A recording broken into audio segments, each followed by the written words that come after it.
Someone always paid before I could. At 1:13 a.m., I randomly decided to drive 40 minutes out to a tiny diner off the highway. I hadn't even told anyone I was leaving. The waitress looked disappointed when I pulled out my wallet. "Oh," she said. "Your dad already paid." My stomach dropped. "My dad?" She nodded. "Yeah.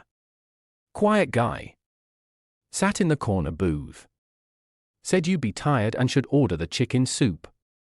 I froze, because my father died 11 years ago, car accident. I never even knew this diner existed. I left without eating. For the next week, I barely slept. Everywhere I went, I felt watched. Then came the note. I got home from work and found a receipt taped to my apartment door.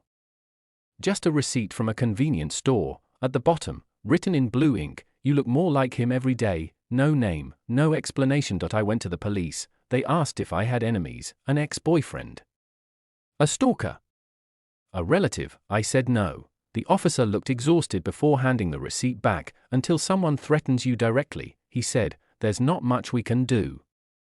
2 nights later, I finally saw him. I was leaving a supermarket just before closing when I noticed a man sitting alone inside a parked car across the street, watching me. The second our eyes met, he started the engine. I don't know what came over me, but I chased the car. I followed him through back roads for nearly 20 minutes until he suddenly pulled into an old cemetery and stopped. The man stepped out slowly, gray hair, dark jacket, tall, familiar, terrifyingly familiar. He looked exactly like my father would have looked if he had grown old. I couldn't breathe. He stared at me for a long time before finally speaking. "You weren't supposed to survive either."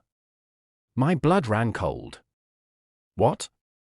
He looked toward the cemetery. "Your mother only told you half the story." I took a step back. The man reached into his pocket and handed me a folded newspaper clipping. Follow and like for part 3.